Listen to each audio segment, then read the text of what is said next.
is one of my favourite styles of music. Artists and bands like James Brown, Chic, The Meters, Kool and the Gang, they've all completely shaped this incredible genre. In this video, I'm going to break down 3 classic funk grooves on keys. And by the end of this lesson, you're going to be able to transfer all of these patterns to so many iconic funk songs. Let's dive in.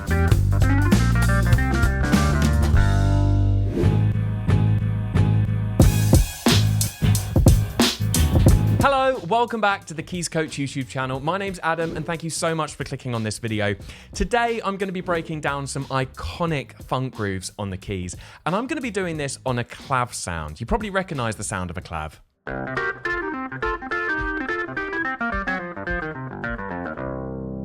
I love playing clav. It's just got so much kind of grit and kind of attack. It's just so much fun to play. You'll probably recognize the sound of a clav from songs like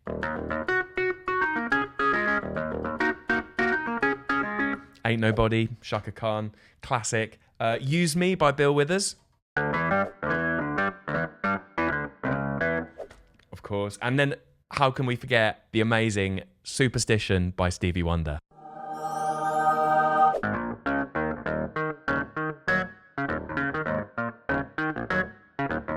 So good. The sound of a clav is so prevalent in funk, and that's the sound we're going to be using today. Hello, sorry, it's future Adam here. I've just been editing the video.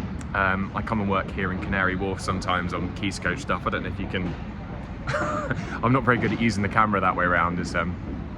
But I just wanted to quickly say, I've just been editing the bit you're just about to watch, and I just wanted to say you don't have to have a clav in order to participate in all this stuff.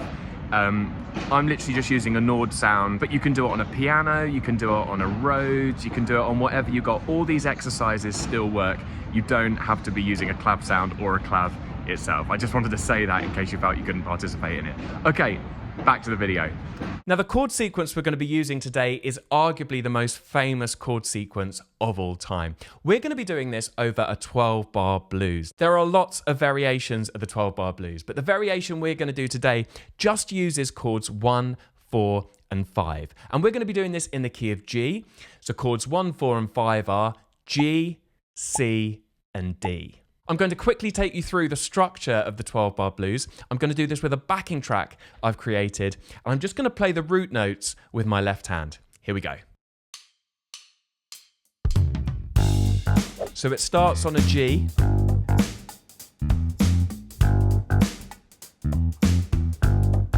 Then it moves up to C. Back to G. Up to D, down to C, back to G.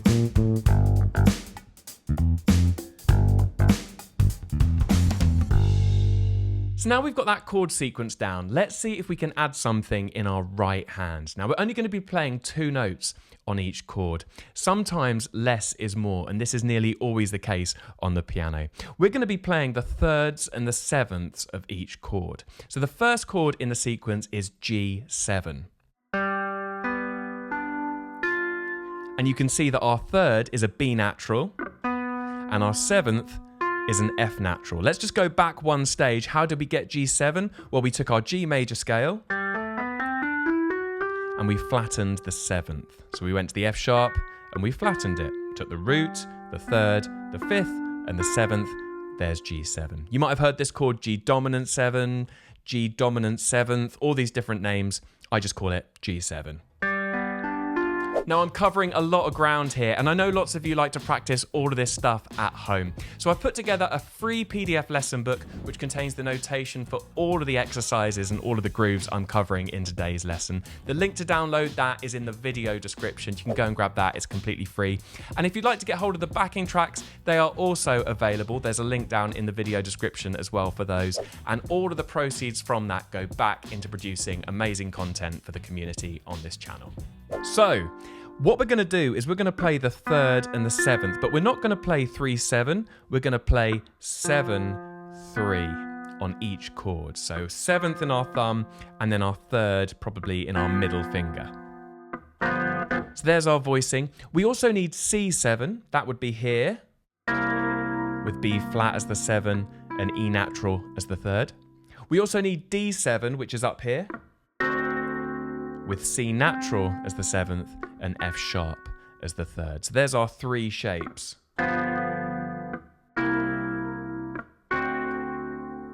I'm now going to play through the sequence using a backing track, and at the beginning of each bar I'm going to do this rhythm. Right at the beginning on beat 1. In this style of music, beat 1 is so important. It's like a big kind of punch, a big thud right at the start of a bar. And that's what we're going to do. Let's try it with the track.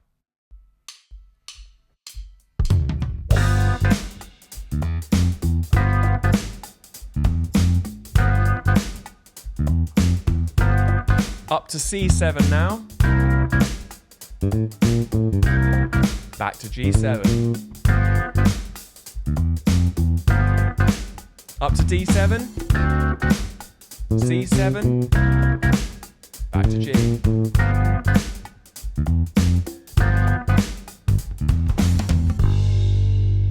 Now I was doing a little trick there. I don't know if you spotted it. Occasionally I was smudging the top note of my voicing.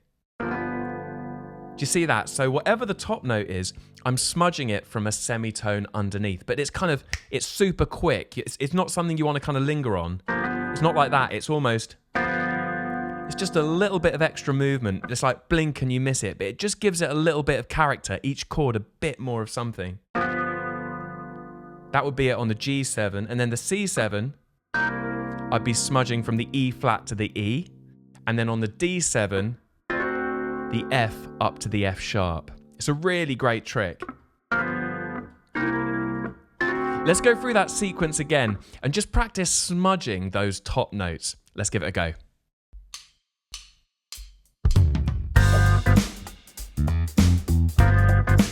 It's so subtle, but it just sounds so good.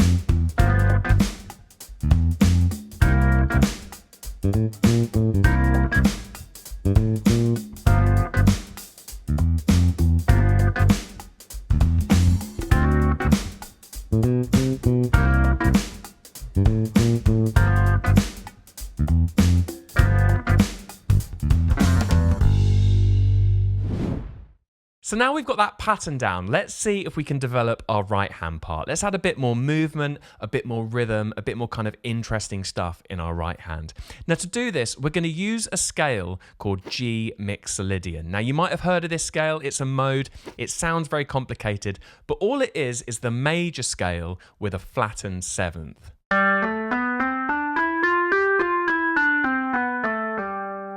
As you can see, it's just the white note, so it's a super easy one to kick off with. What we're going to do is we're going to play a triad shape. Now don't worry too much about what this triad is, but you can see all the notes fit in G Mixolydian. And if you look even closer, we've actually got our 7th that we were playing previously on G7 in our thumb, a bit like before. We've got our 3rd, like we were playing before there. And we've now just added this note, which is actually the 5th of G7. So if you analyze it, we've got the root, we've got the 7th, we've got the 3rd, and we've got the 5th. And all I'm going to do is I'm going to move my hand literally like a claw up the piano. When I mean like a claw, I mean I'm just going to keep that shape.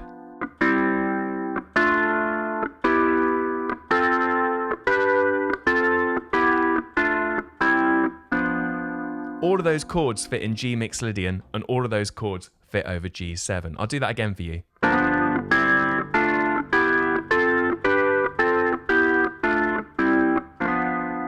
Sounds great. So what we could do is come up with a pattern on that G7 chord that's going to kind of add some rhythmic interest to this kind of sequence we're playing.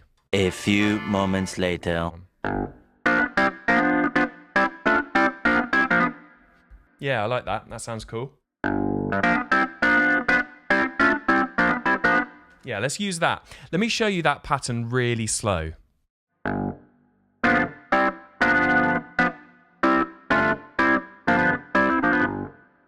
I'll do that once more.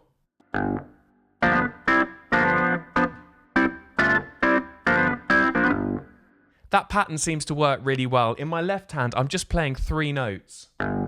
And then again on the next bar. So the left hand kind of kicks the whole pattern off.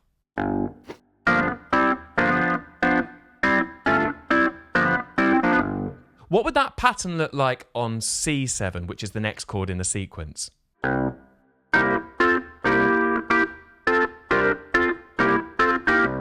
Even slower?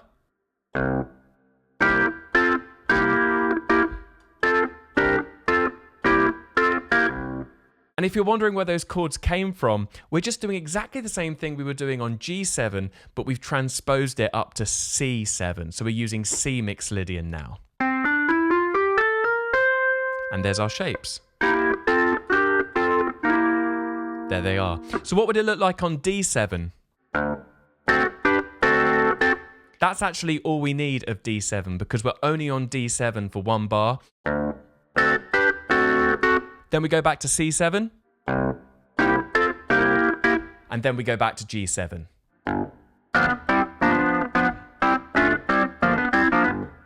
Let's give all of that a go with the backing track.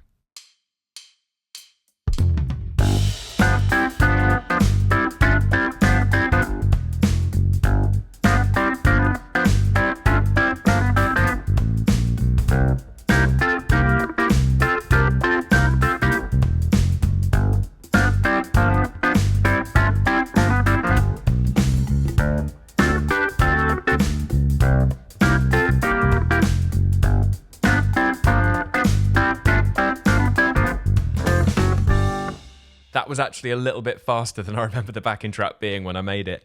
But what I'd recommend doing is starting off slow, building it up, really get those shapes under your fingers. Get them really secure on each chord and then get faster and try it with the track. Okay, let's take this groove to the next level. We're now going to add in a bit of improvisation. This is going to mean that the groove isn't the same every time you play it. And I talk about this a lot on this channel. You never want something to be the same every time you play it. It just becomes, it gets on a loop and it becomes very predictable to the listener, okay? You don't want that. You want things to be changing, little details here and there. So that's what we're going to do now. We're going to take that exact same pattern, but kind of split it in half. So we're going to take just the first half of that pattern we just learned. And then in the next bar, we're going to improvise. And we're going to use the G blues scale for this.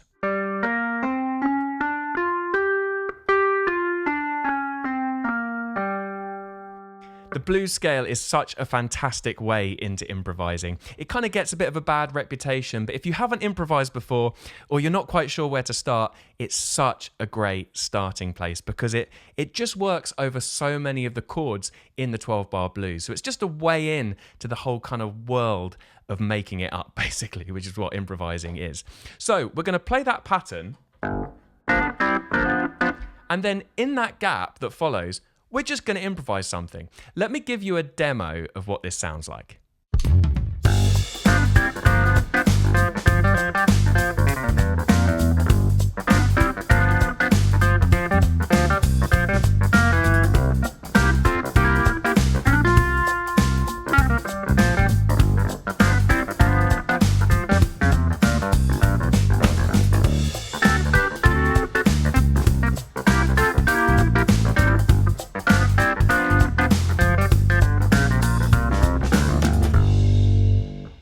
Now I know I added in a couple of notes there that didn't quite fit in the blues scale, but the general principle applies. You basically play the pattern and then you improvise, okay? And it doesn't have to be complicated.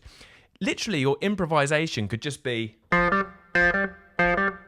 just pick 2 notes from the blues scale.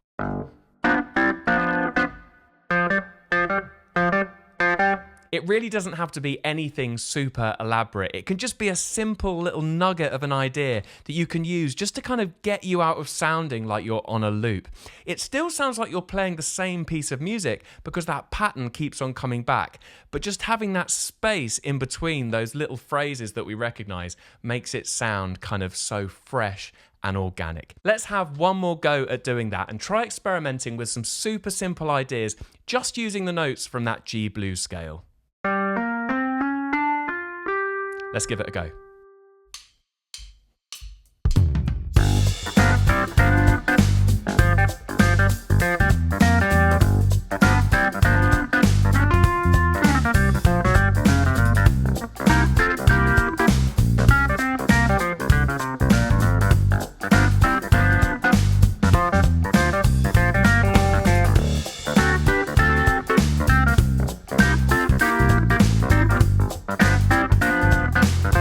Let's go again, let's go another time round.